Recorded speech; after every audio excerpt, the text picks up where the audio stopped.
Once upon a time, in a certain little town, on a street that had beautiful poplar trees growing along each side of it, was a nice little house.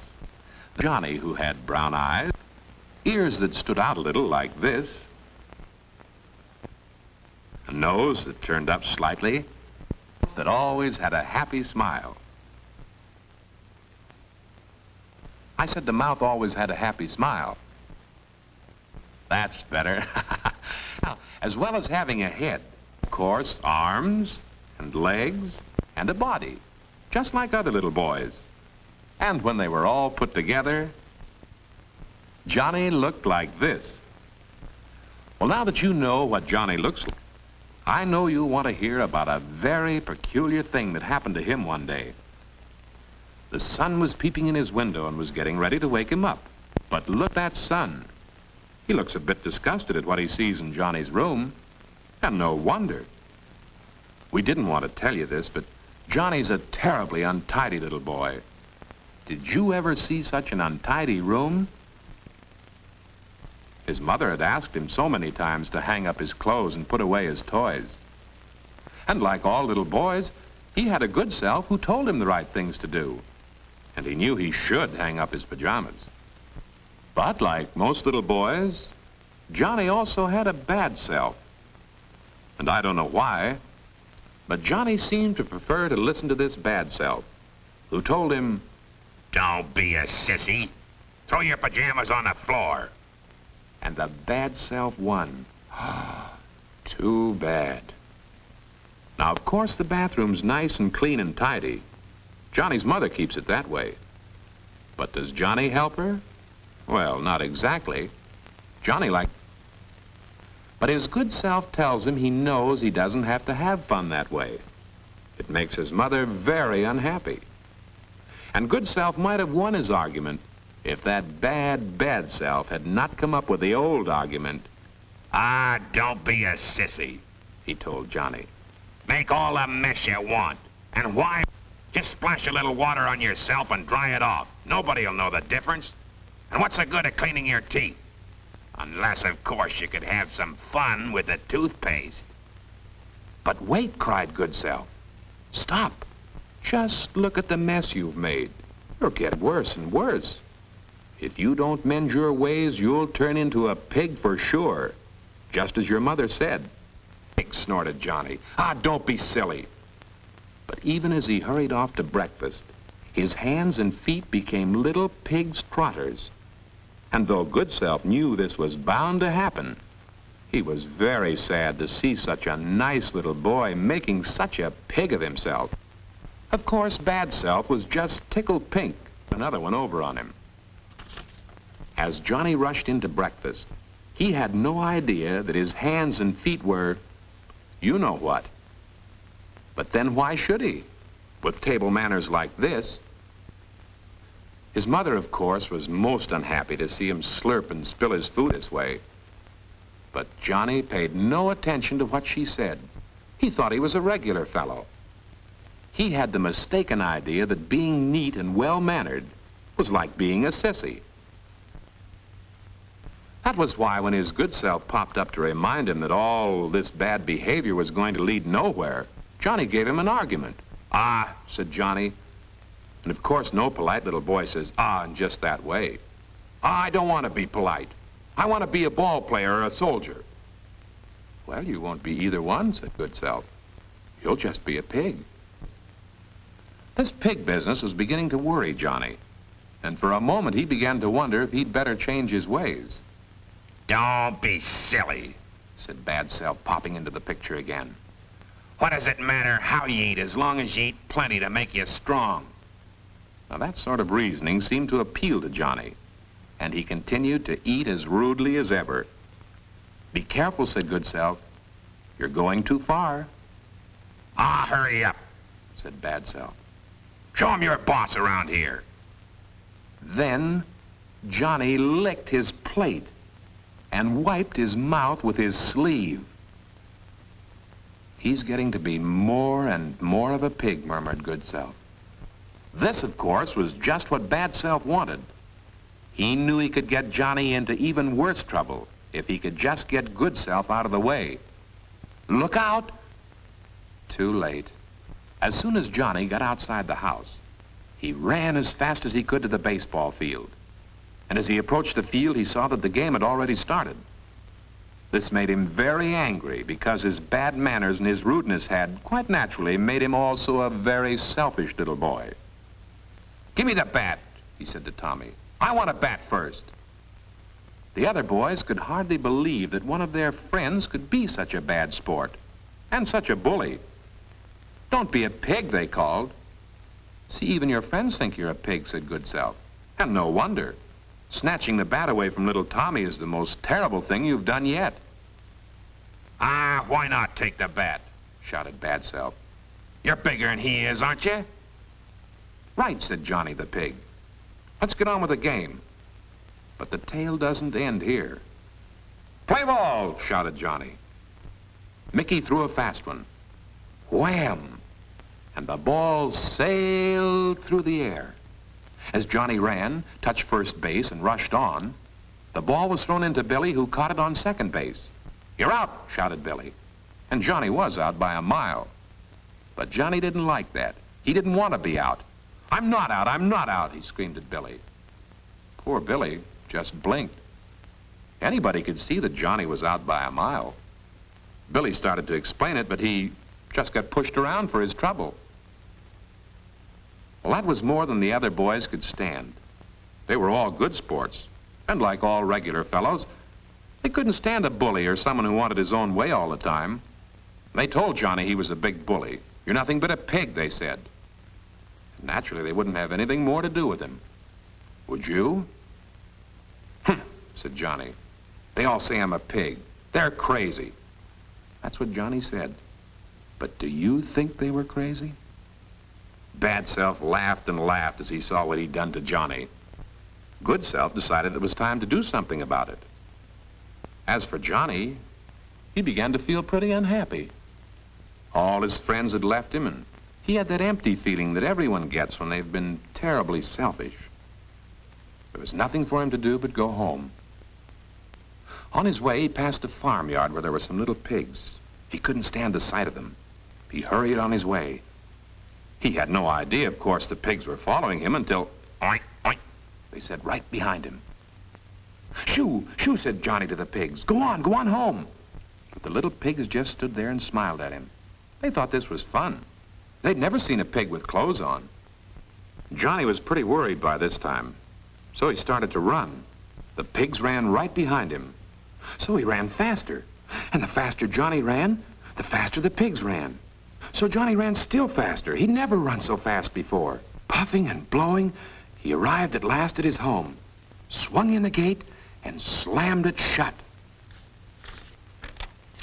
Only then did he feel safe from those terrifying little pigs.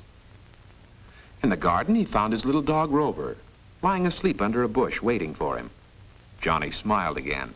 Let his friends call him a pig. Let them walk away from him. Rover was a true friend. Rover wouldn't let him down. "Hi, Rover," he called. The dog awakened as soon as he heard that familiar sound. "Oh, boy," said Rover to himself. "Johnny's here to play with me." And off he ran to greet his little master. "Whoa," said Rover. "What is that funny-looking thing that sounds like Johnny?" Rover decided he didn't know. But whatever it was, he didn't like it. He ran like a flash with howls of dismay, sped like a rocket toward the bushes, and disappeared. Cautiously, he peeped out and blinked. Johnny tried hard to stop a tear from rolling down his cheek. This was the hardest blow of all. Little Rover, whom he'd raised from a pup, with whom he'd romped and played for years, had deserted him. He could stand everything else, but this was too much. He would have to find his mother. Would she run away from him? He'd been very rude and very disobedient.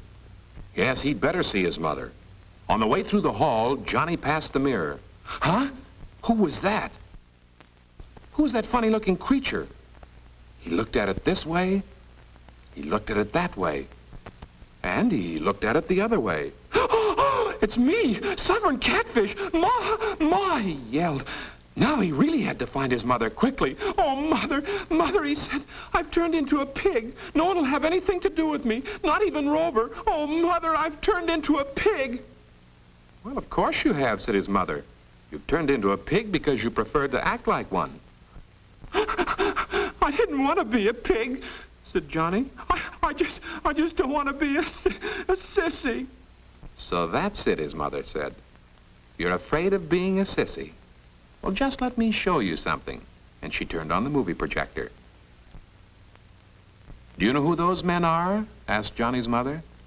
"Sure, they're West Point cadets," answered Johnny. "That's right. And see how smartly they march. Notice how clean and well-kept their uniforms are. Do you think they're sissies?" "Well, no," Johnny agreed they couldn't be sissies. Then said his mother, "If the future generals of the United States can keep clean, you should too." Johnny thought about that and agreed it was probably so. But he added, "If I had a uniform like that and were a West Point cadet, I would naturally keep myself clean." "Mm-mm," said his mother. "Things like that just don't happen. These young men earned the right to be cadets by being clean and well-mannered first. You can't change from being dirty and bad-mannered into being clean and well-mannered all of a sudden." "You can't?" And Johnny seemed worried. "Well," said his mother, "if you made up your mind to try very hard, perhaps you could." In the academy and the barracks rooms where they live, the cadets study hard and practice being orderly, clean, and tidy. These young men know that without good manners, they will never be good officers. And it's the same thing at Annapolis, where Uncle Sam trains his naval officers. Nobody leans on the table or slurps his food here.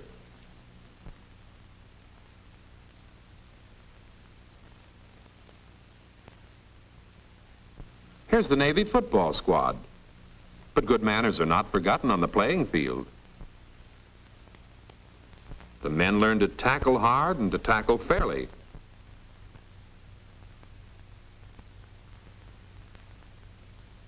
And how to kick, and how to develop their muscles. But they also learn that while it is important to win, it doesn't matter if they lose as long as they've played their best and can lose with a smile. Watch this man score, and remember that good sportsmanship is something that everyone admires, and good sportsmanship is acting to others the way you would like them to act to you. So remember, Johnny, if you want to play ball like this and get a cheer like this,